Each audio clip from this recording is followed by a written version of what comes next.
Salutare! Mi-a venit comanda cu semințe și vreau să vă arăt ce mi-am cumpărat. Ne pregătim încet pentru noul an de plantare. Iar anul acesta vreau să mă organizez mai bine și să-mi salvez toate semințele mele. Așa că anul acesta mi-am cumpărat doar soiuri. Wow, una deja cade. Am cumpărat doar soiuri tradiționale de la care voi putea să îmi salvez semințele. Să vă arăt ce mi-am cumpărat și bineînțeles că am uitat să iau unele lucruri și am mai făcut o comandă care încă nu a venit. De la semințe tradiționale am cumpărat. Oh, dar nu știu de ce am primit. Am primit. Uite, de aici au căzut oare? Nu. Uite, am primit bonus. Ce am primit? Roșii Golden și roșii Alexandru. Am primit bonus. Cam atâtea semințe sunt. Anul acesta vreau să plantez mai puține roșii, pentru că de obicei plantam în jur de 100 și nu aveam timp să mă ocup de ele, de toate, așa că anul acesta am zis că plantez mai puține, însă să fie soiuri bune și să mă pot ocupa de ele foarte bine. Wow, ce frumos e ambalajul! Îmi place! Uitați ce frumos ambalaj au, doar că e în oglindă la voi. Semințe tradiționale, păstrători de semințe tradiționale. Toate soiurile pe care le deținem sunt bioreproductibile. Se pot păstra semințe de la fiecare cultură pentru anii următori. Aparțin domeniului public, nu sunt modificate genetic și sunt cultivate folosind metode tradiționale, nemecanizat și fără inputuri chimice. Semințele sunt recoltate, uscate și stocate manual fără a fi tratate chimic. Fix ce căutam eu. Deci primul este dovlecel spaghetti. Am mai avut în grădină așa soiul acesta și mi-a plăcut foarte mult. E foarte ușor de gătit, se poate folosi și crud și copt. Foarte, foarte mult mi-a plăcut. L-am avut în grădina veche și mi-am pierdut semințele de atunci. Dovlecel cocozel, din acesta n-am mai avut, cred că e, nu știu, după nume e soi, da, e din Franța, practic, acesta. Spaghetti are origine în SUA. Arăta interesant. Am zis să-l încerc. Astea sunt tomate. Hai să le pun... Dovlecel mi-am mai luat. Dovlecel. Hai să vedem dacă îl găsesc. Cred că am luat 2 sau 3 soiuri de dovlecel.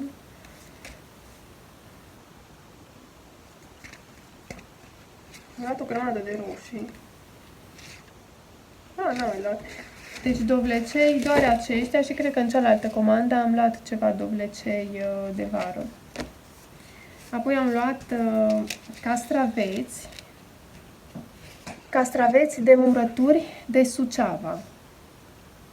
Sunt un soi tradițional adaptat la condițiile din zona Moldovei. Acești castraveți sunt apreciați pentru mărimea lor medie, fiind potriviți atât pentru consumul în stare proaspătă, cât și pentru conservare. Așa că am luat niște castraveți, dar am mai luat și alți soi, sper că mi-au pus, parcă nu am văzut, foarte ciudat. Ba, da, uite aici. Am mai luat castraveți lungi, țărănești, apreciat pentru productivitatea sa și rezistența la boli și dăunători. Este cultivat în diverse regiuni ale țării, fiind foarte popular pentru gospodari, datorită utilizării sale în murături. Eu pun castraveți murați, așa că am vrut să fie potrivit și pentru murături. Și am mai cumpărat un castravete pe care nu îl văd aici. Un castravete alb. Wow, și nu l-am. Ba da, l-am. Deci, castravetele alb este... am crezut că e soiul acela din Olanda. Zice că origine România.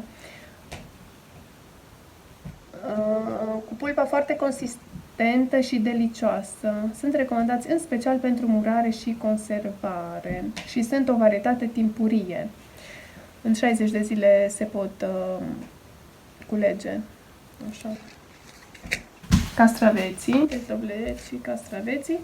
Am cumpărat și niște pepene roșu, Crimson, din SUA. Sunt curioasă dacă mi se va face aici.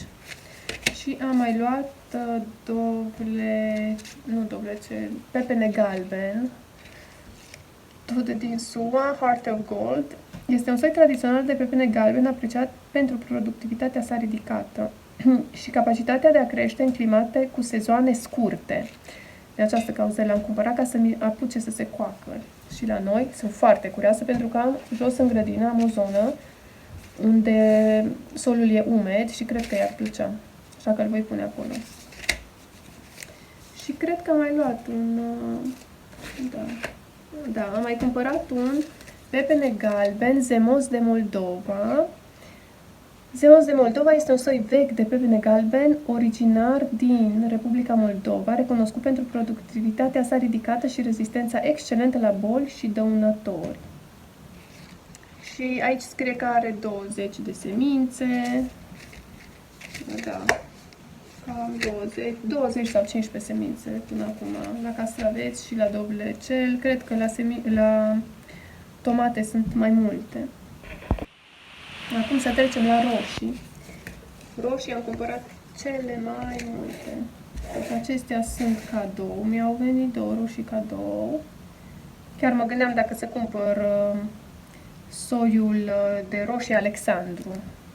Pentru că pe mine mă cheamă Alexandra și în fine, mă gândeam dacă să-l cumpăr, așa că l-am. Ok. Grase de bulion. Pentru că vreau să pun bulion anul acesta mai mult decât am pus anul trecut. Așa că sunt curioasă. Grasă de bulion este un soi românesc de tomate originar din zona Mureș, așa că noi suntem în zona Mureș, cu căsuța noastră de la țară. Și mi s-a părut interesant să cresc un soi care este de aici. Are fructe ovale cu pulpă cărnoasă și zemoasă, ce redă aroma autentică a roșilor tradiționale, făcându-le ideale pentru a fi transformate în bulion. În jur de 30 de semințe, zice că are. Bun, așa. Am mai cumpărat roșii San Marzano. Sunt roșiile mele preferate. Le-am crescut și în vechea grădină, însă am pierdut din nou sămânța și acolo tare greu le mergea, nu le prea plăcea clima. Sunt curioasă aici cum le va merge. San Marzano este un soi de roșii cu o istorie bogată și o recunoaștere globală pentru calitățile sale excepționale în bucătărie. Și din Italia sunt, evident. Negre de Dorna, am vrut și un soi de roșii negre. Tomatele negre de Dorna reprezintă un soi extrem de productiv, caracterizat prin creșterea nedeterminată și fructe de culoare neagră maronie, ajungând cu greutate până la 150 sau chiar 200 de grame. Gust excepțional, foarte gustos și aromat. Din Moldova, România, Moldova. Mai am aici tomate bucălate românești. Cred că bucălate. E din România, soi tradițional apreciat pentru aspectul deosebit și gustul autentic. Sunt ușor de recunoscut datorită formelor lor unice, cu margini ondulate și suprafață texturată, care le conferă un farmec rustic, formă și dimensiune medie, rotunde sau ușor aplatizate, cu margini crestate, care conferă aspectul bucălat. Am încercat să iau roșii care mi s-au părut mie că sunt mai deosebite. Mihai Viteazu, așa, rezistența la boli și dăunători și productivitate ridicată. Fructele sunt mari, cu pulpă cărnoasă și suculentă, având aroma inconfundabilă a roșilor de altă dată. Tomate ananas, acestea le-am mai avut în grădină și mi-au plăcut foarte mult. Din SUA este soiul. A fost introdus în Europa în anii 1950, de atunci a devenit un favorit pe tot globul.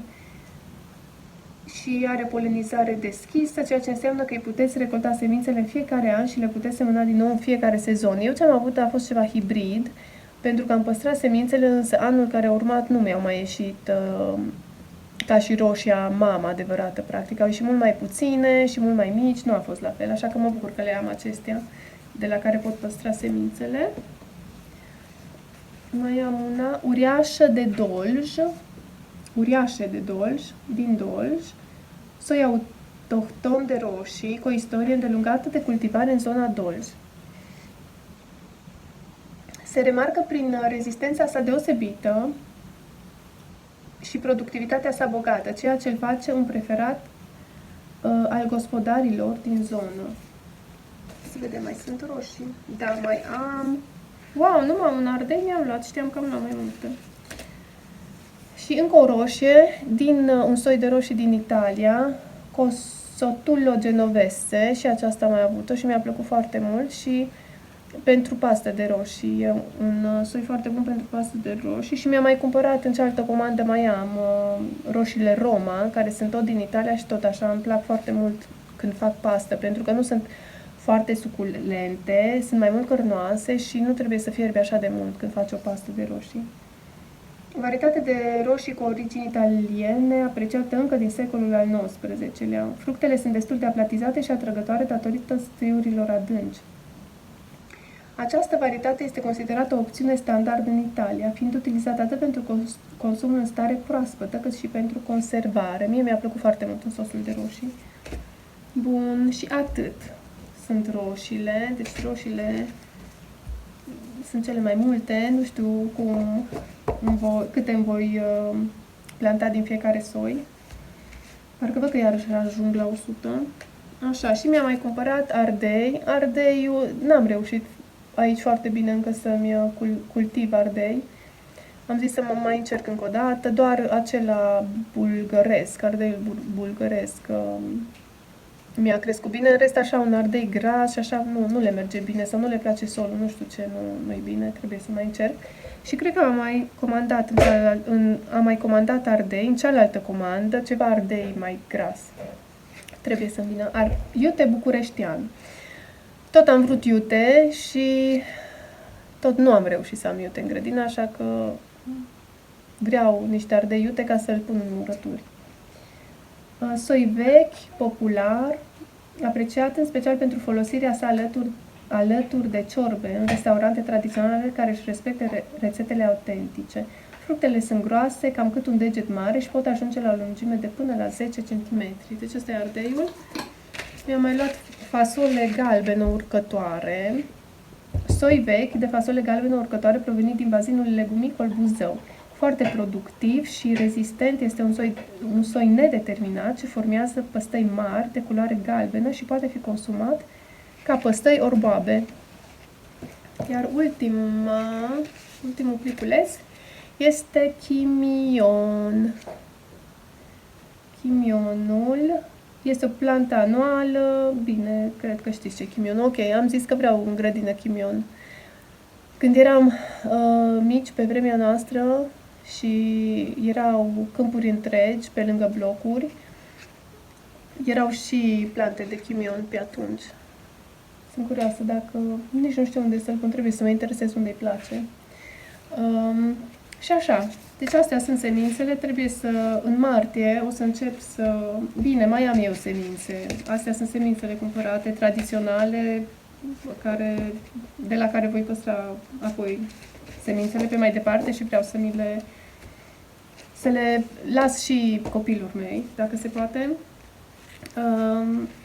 Dar, da, acestea sunt semințele pe care le voi planta anul acesta în grădină, pe lângă altele. Iar dacă vă interesează, puteți să intrați pe site-ul lor, nu mai știu ce site, care e site-ul lor exact. Dacă vă interesează, îmi lăsați în comentarii și vă las și site-ul, trebuie să-l găsesc. Da, exact, și asta spuneam. În martie vreau să încep să-mi pun răsad de tomate și ardei. Cred că îmi voi planta în martie.